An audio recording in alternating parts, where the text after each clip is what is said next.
Hello and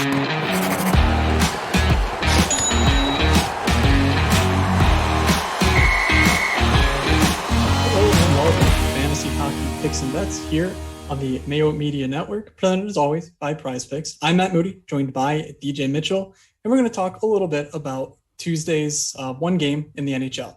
Obviously, it's playoff season. We normally see a lot of playoff related stuff, but DJ, some extracurricular stuff around the NHL came across the newswire today. And, being a daily NHL show, we'd probably be remiss not to talk about it, given there's only, one game. So, what do you think about the news in the NHL today before we get into things? Yeah, the big news, I think, is the Gerard Gallant signing for the Rangers. It's one of those things that, it kind of felt inevitable, even though it wasn't. I think a lot of people were sort of, I don't know how I want to word. I feel like there was talk of it. And when there's talk, some smoke, and sometimes there'd be fire. And I think it did end up coming out that way.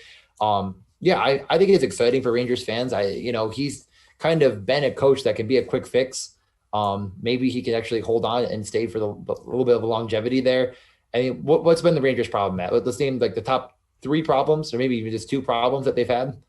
Well, they like to leave Henrik Lundqvist to hang out to dry, and then they also did the same thing to Shesterkin a good bit. So, I would go with defense, DJ. Defense. And Gerard Gallant's going to come in there and I think fix that. I think he's going to be really good at getting some of these younger players like Kakko and others into more of a defensive mindset that just seemingly wasn't there. They left a lot on the table against when any line was going against any line that wasn't really the Zibanejad line. So I think that it's a really good solution for the short term, a Rangers team that sees themselves obviously as a playoff team. And I think they're going to be fighting for a spot with him. So I overall really like the move a lot. I think Gallant is, I always just, every time I think about Gerard Gallant, I think of one story, Matt. Do you know what story I'm going to tell?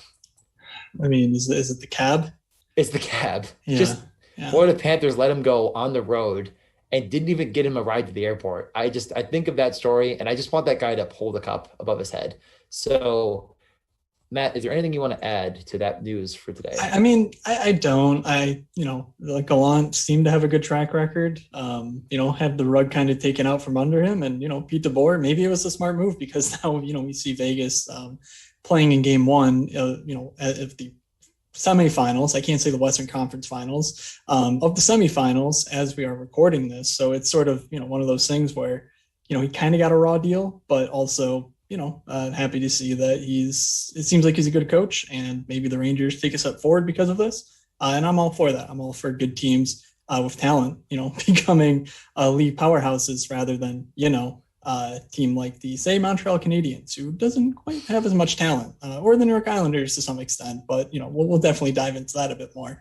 But I'm hoping for, teams of talent that wins out over, systems and defense and all that, because, well, it's fun. It's just, but we'll see what Gallant does. I don't really have, a great sense of what will happen with that roster in particular. Sure. And then the other piece of big news was Dougie Hamilton. Essentially, you never say never, but it sounds like he'll be moving on from the Carolina Hurricanes. They might try to trade his rights, which, correct me if I'm wrong, isn't he unrestricted? Basically the reason teams would do that is if Dougie wants the 8th year, then you can sign him and trade him. I think it happened more a few years ago. I'm not really sure why it stopped. But teams did that all the time. I remember the Sabres did it with, wasn't it with they actually traded for the rights to Christian Ehrhoff. It's like a 10-year deal.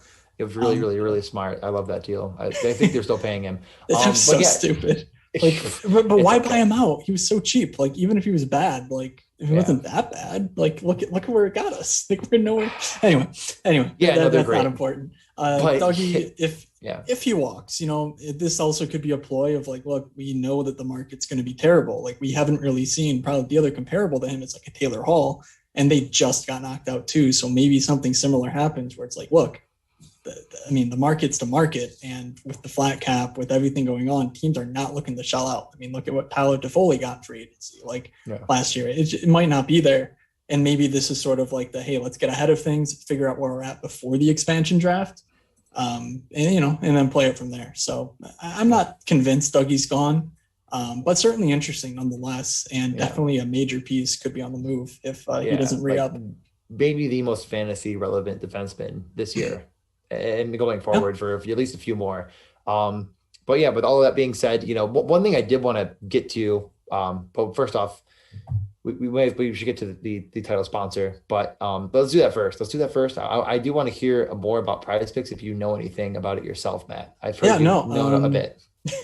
I do. You came to the right place. So okay. If you are listening to this and if you have not yet signed up for prizepicks.com, I highly recommend you do. Put simply, all you do is you go to the website and you're met with a bunch of players looking at you. They have a board across, I believe last time we counted, it was 8 or 9. I think there's more sports now. I see highlight in there. But what you do is you're creating entries based on the over or the under for these given players' fantasy scores. Every sport obviously has their own scoring system, but you don't need to know anything fancy. You just need to know, what are the inputs? Will they go over the score or under the score? So for example, in hockey, you get 3 points for a goal, 2 points for an assist, and a half point for a block, and a half point for a shot. That's it. So you look at a guy like Nikita Kucherov, you think, does he score in this game? If you think so, he probably gets over, whatever his number is. Same deal goes for all the other sports as well. Luckily for you, the Mayo Media Network has a lot of stuff to get you started across hockey, across the MLB, even PGA. I mean, Pat's doing a ton of stuff with the PGA. So really, if you like winning, I would check out Prize Picks because you could, there's many, many, many ways to play it.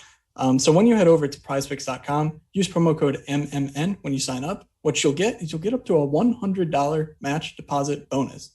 I mean, it's pretty simple. You sign up, you deposit money, you might get $100 for free because of it. So that is, that's the pitch. DJ, let's get into things. I have a question. There's a new sport on Prize Picks I've never heard of. What's RL? It's a video game thing. Rocket League. Yeah. Is this the one with the soccer cars? Yeah. Dude, it's so much fun. I played that before. Okay, I didn't know what that is. I wasn't good. I was terrible. It's fun if you're good at it, but when you're terrible, you just sort of laugh. And but watching people who are good at it, oh my god, it's remarkable. I just never got into it. Okay, but let's we're not going to get into a major talk about Rocket League.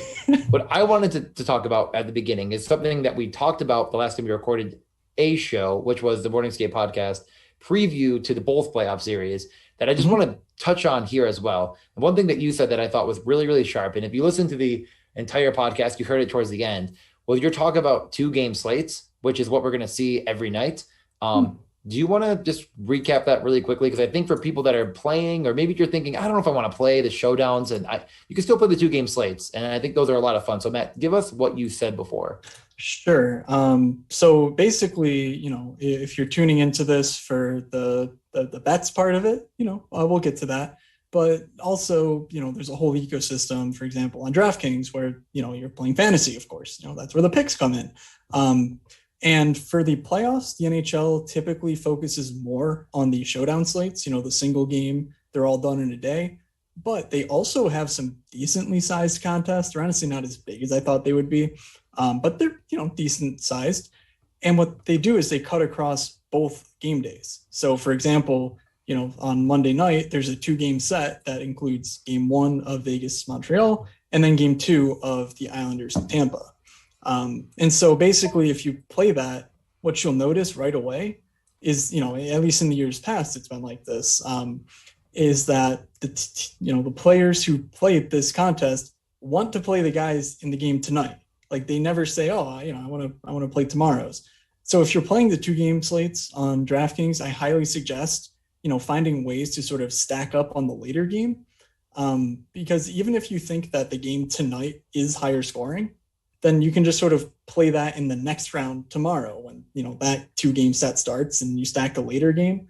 Basically what it does is it gives you like the game theory advantage because, frankly, it's hockey. Things are kind of random. But if you're getting, like 75% of the people more toward the early game, like it's just, I believe you said it best. It's just a perfect example of how people do not delay a gratification. It's just, I want it now. And that's just, we see it all the time. We saw it in football when, the main slate was Sunday night and Thursdays. Yes, that sort of thing.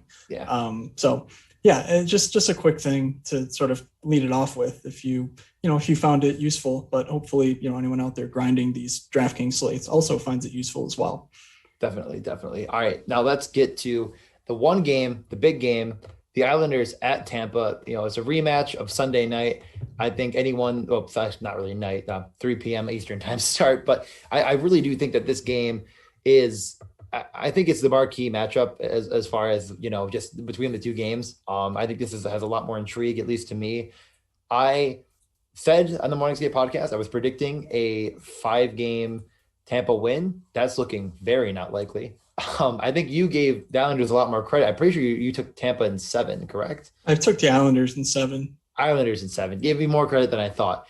We get to this slate, and we're looking at Tampa minus 190 and the Islanders plus 155 on the road, which actually seems to be trending away. Tampa getting worse potentially as of now. It could end up regressing a little bit back to the mean, what we're looking at currently as we record. What are your initial thoughts here? I mean, are you thinking about taking the Islanders again? Varlamov stay hot, or what are your thoughts? Yeah, I mean, I'll be honest. I didn't believe in the Islanders in game 1 to the point where I was willing to place a bet on them winning. I believed in their ability to shut down Tampa for the most part. I didn't really think it would be as high tempo, shots wise, which is sad because I think there was a very good argument to be made that, for the last 2 series, the Islanders have been playing some pretty up-tempo hockey. Yes, most of it, or some of it was getting caved in by Boston, for stretches, but also against the Islanders. I mean, they had, a lot of high activity games that we touched on, and we're like, yeah, look, this isn't the same Islanders team. So I kind of feel like something similar could happen again in game 2, where there's a lot of these like lowish quality chances. And you sort of, you're watching the game and you look at the end, you're like, Varlamov was okay, but he got the win. He had an easy time with 30 something saves. So, I don't know if I'm willing to place a bet on the Islanders money line. I certainly am not placing one on the Tampa money line at these odds. That's for sure. And, I think from there, it's more to me about the over under and some of these player props. But what are your thoughts on, maybe the over under or the money line if you didn't really commit one way or the other? I mean, I like Tampa. I don't think I would place a bet on that line just because of the, you're just taking a very big, I just minus 190 in the playoffs, even at home. It just doesn't feel right to me. The Islanders, I think, could very easily get a couple bounces and make this game, just what it was last time. That Pulock shot slips through Vasilevsky, and that could happen again. And all of a sudden you're taking a bad bet for no real good reason. I don't really see any indication of why I would do that. But I think more to what you were saying, I think one of the game that I watched, sometimes, we watch things with maybe a bit of a different eye than the analytics end up pointing to. And the game actually was expected goals 3-3 from Hockey Viz, which I was a bit surprised. I didn't think Tampa really produced as many chances as they made it out to be. But it really was a very, very even matchup, which I say is fair, but I didn't expect 6 goals. So I don't know if I'm, loving the over. I think the under is pretty nice, and I'm almost wanting to shade that way, but I don't think it's a stone cold lock. But that would be what I'd rather bet over anything else is the under here. I think more than likely I'm just going to have fun with this one and get some of these player props in and maybe even some goal bets, because some of these guys are just, I wouldn't say mispriced, but just a little bit different than what I would have expected. So we'll get to that in a second, but is there are you leaning under, even though, it says 6 goals expected last game? What are your thoughts? Yeah, I mean, you can get the over 5.5 at plus 130. So it's not really like this is a, even sides. It's minus 105 on both sides, and you're just sort of flipping a coin. Like, this is a bit of a weighted coin. If you think it's 50-50, then I think the over 5.5 really makes a lot of sense. And I think you constructed a well put argument where, like, the expected goals typically, they don't really lie. And it didn't feel like Tampa got a ton of chances, but also Tampa doesn't need a ton of chances to put up goals. We've seen that time and again. And also, I mean, what it also goes to show is this Islanders team is playing some really solid hockey. Like, they're generating chances. I think Matt Barzal is the key to this series. He had a great game 1. Scoring the goal, obviously, that sort of, put them ahead. But also, just being very involved offensively. And that's exactly what this team needs. I think, I don't think Tampa's defensively strong enough, especially with a somewhat neutered Hedman. I mean, Hedman wasn't dominant in game 1. he hasn't been dominant really all season. Like he's already admitted he needs surgery. So yeah, I like the over here. I think that's a really solid bet. So other than that, I mean, you want to talk about some players? Did anyone stand out to you in game one?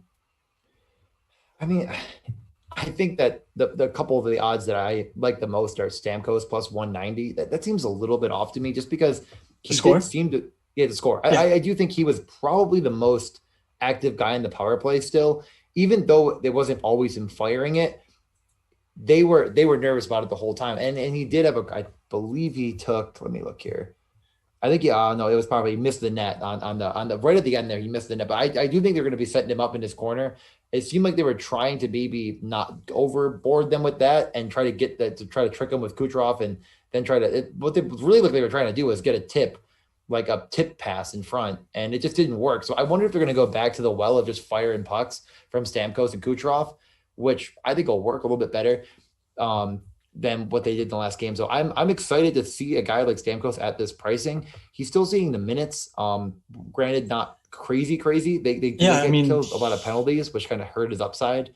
and I want to say he got benched for a spell after his turnover that led to the Yeah. Barzal goal. So I'm not saying that's a bad thing. Like, I mean, I don't think Stamkos will get benched again. Like, that's certainly not where I'm going with this. I just think that like he obviously had a bit of a down game with that secondary assist, we could say, passing it right to Josh Bailey, who then found Barzal going the other way.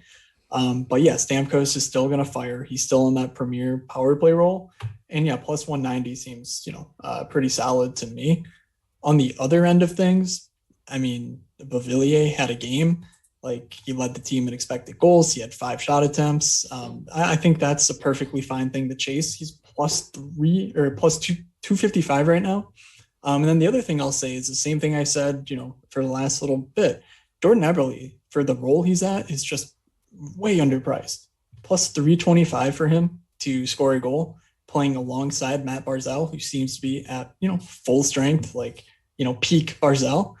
I'll take that. Like he's in the shooter role on the power play as well.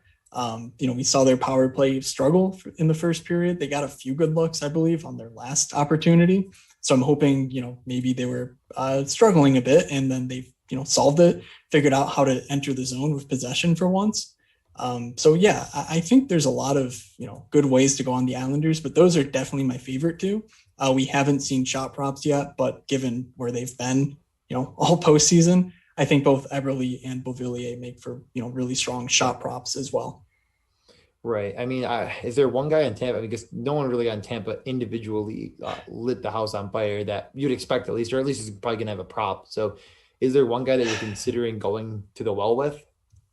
Yeah, I mean, if I had to pick one, it's probably going to be Stamkos, like you were saying. I think the minutes will be there. And the thing is, he's playing with, Killorn had 5 shot attempts last game. I mean, I don't really see that sticking. Cirelli had 2, which is, about right in Cirelli's wheelhouse. But normally, if that line's getting chances, it'll be Stamkos, unless it's the sort of, garbage goal type stuff that Killorn tends to do. And like you mentioned, that seemed to be their go-to in game one. They wanted the net front tips from Point and from Killorn. So maybe now that, the Islanders are looking for it, they, throw it the other way and hit Stamkos for some one-timers and whatnot. But yeah, I think Stamkos is definitely my favorite shooter when you're looking at shot props. It is interesting to see a guy that, have 1 shot on goal be 3rd on a team in expected goals, like he is on HockeyViz, right, on Stamkos. That is, I mean, it just, man, did not see that one coming. Killorn was actually the guy that had the highest expected goals, but there was a couple shorthanded shots on net that I think maybe skewed it a bit. But yeah, no, I do think Stamkos not being priced correctly. Obviously we will, we'll be talking about this again on Thursday's show, but I do want to mention one more thing just on the Tampa side of things, because Tampa and the Islanders did play last postseason. So we don't have the regular season matchups this year because they weren't in the same division, but we do have a playoff matchup from the bubble. And I just wanted to point out that in those 6 games, Braden Point was only active for 4 of them, and they won all of those games. They won all the games that Braden Point played in, and he was a man possessed. So yeah, maybe Kucherov was sort of the reason for that. And if Kucherov isn't at full strength, he might not have as killer of a series here. But I think Braden Point could be a good bounce back bet here. He had 7 points in those 4 games. He had 3 goals, 4 assists, 11 shots. He had 19 and a half DraftKings points for every 20 minutes he played in the series. The next closest was Kucherov at 12 and a half. And then oddly enough, Johnny Boychuk, he only played about a game and a half, I think, worth of ice time, but he was the next guy. So like he and Kucherov definitely took over last series. And I think that now that Tampa's kind of got their backs up against the wall already, this could be their time to sort of step it back up and say, look, we're better. We're better than you guys. I don't personally quite buy that narrative. I think the Islanders are actually a really strong defensive team. I don't think Kucherov is at full strength.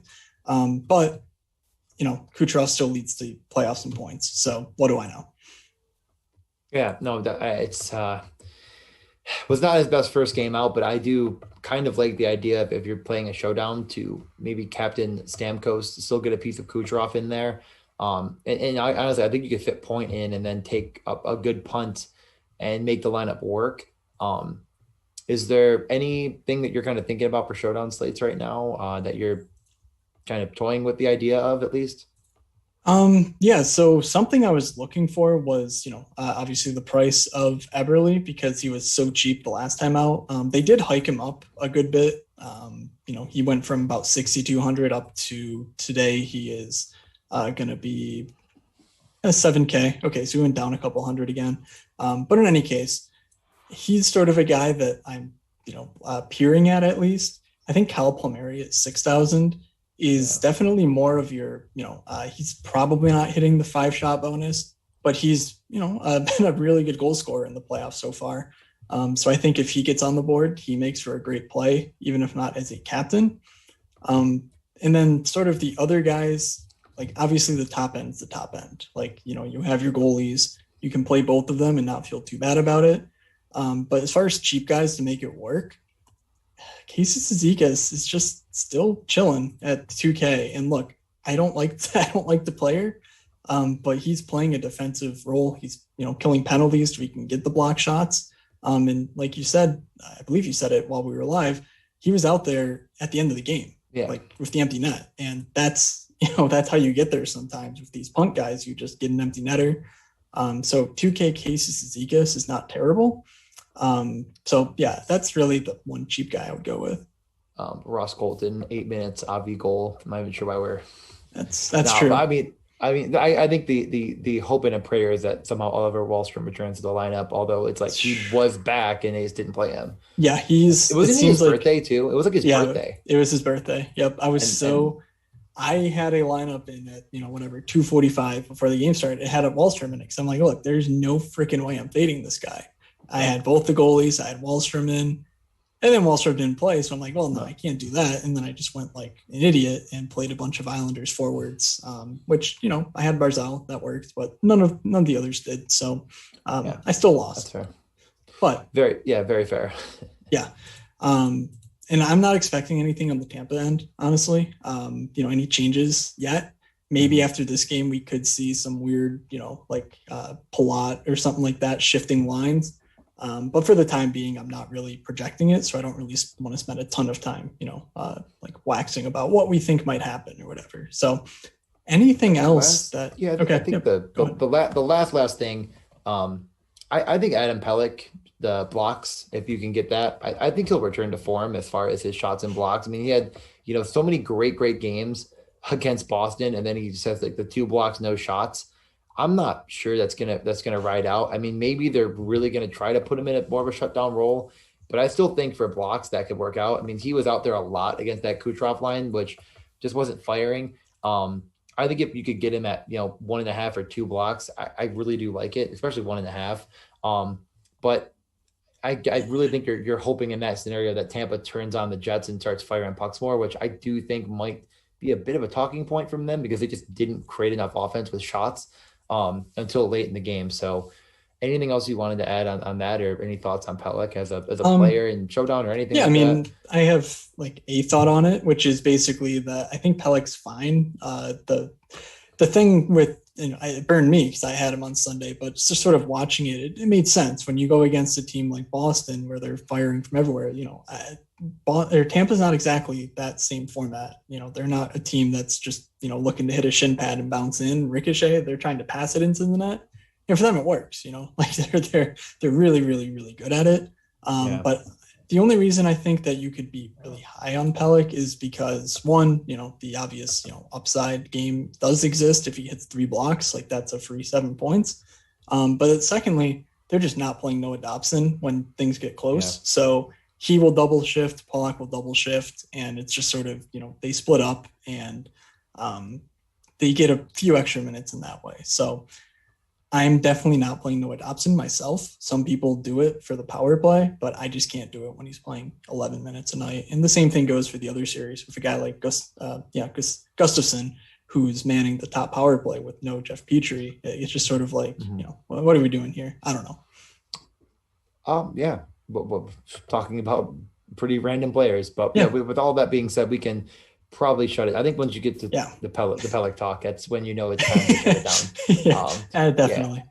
I mean, all I'll say is on this showdown slate, and I think this is going to be very, very duped, so I wouldn't do it, but you can play Stamkos, Kucherov, Point, Cirelli, and Hedman all together if you wanted to, and get one Islander, and it works. So there's a lot. I just think that the showdown slate is very easy to make a lineup work. You can put something together, especially if you take one of those punts we mentioned and fit exactly the correlation you want, which should just be your starting point. Even if you make more than one lineup, get all of the correlation that you need, that you think is going to be how you want to fit your lineup, and then make it work from there. Yep. And I mean, if you play passers like a Josh Bailey or Anthony Cirelli, something like that, make sure you play their shooters too. Like, it's very rare that Bailey's going to get there without Beauvillier, or that Cirelli's not going to get there without Stamkos. So just something to keep in mind, like when you're playing these low shot guys. Yes, they can get points, but you probably need the guy who they get points with if you're going to win anything. So that's just my one advice. I'm pretty sure Josh Bailey was the only player to hit a post last game, though. So you're missing out on almost sniper Josh Bailey. But with all that being said, we can shut it down. That's probably more than enough time. And this is, signing off right now is going to get us right over to that Vegas game. I think puck just dropped. Yeah. So with all that being said, thanks again for listening. Excited for the divisional finals. I mean, what are we calling these? I mean, are they calling it the divisional finals? That was I tweeted that out and I was like, is that even right? No, it wasn't last round the divisional final. It's a semifinal. What are these now? Probably just they call it the conference finals, and what are these? They might have. So they officially declared. I don't remember which was which, but they officially declared one of them was the Prince of Wales and the other one was the Clarence Campbell. But I'm not sure if they're saying. I'm not sure if they're saying like. What does Prince of Wales even really mean? That's not a person. Like Clarence, the Campbell one. That's a person. Well, like the Prince of Wales. But when? Now I want to know. Probably the early 1900s. You know what, DJ? Do that homework and come back to Charles Prince of Wales is what I found first. He's still alive though. I assume it's not him. Yes, come back on Thursday's show, and we will let the listeners know. They will be waiting with bated breath. But let's not waste any more time now. No, this is important stuff. I feel like you're just going to DJ, shut it down. I am literally going to sign us off of the show right now. Okay, so. Just do it. All right, guys. Yes. So obviously, good luck in all of your contests. Good luck when you are placing your bets. And lastly, be sure to check out prizepicks.com and sign up using the promo code MMN. And also, I wouldn't be a good Mayo Media Network host if I didn't say Pat Mayo is giving away a ton of money for the U.S. Open in golf this week, up to, I believe, $1,000, not $1,000 one person, but across the board. That's a lot of money to be giving away for free. So be sure, if somehow you don't follow Pat, to do so. Sign up for his new newsletter, listen to his golf podcast and everything, because, the U.S. Open should be fun, and there's free money to be had. So, do so. And while you're at it, follow us. I'm at Fake Moods, and DJ's at DJ_Mitchell94. So I found it. Prince Edward VIII sponsored the first ever Prince of Wales trophy for $2,500 back in 1925. So thank you to Prince Edward VIII. Now wheels are turning. You're welcome for all this knowledge. Definitely use this. I'm out. All right. Thank you, DJ. You're welcome. Well, from DJ, from myself, thank you for listening to the show. We'll talk in a couple days, and we will see you.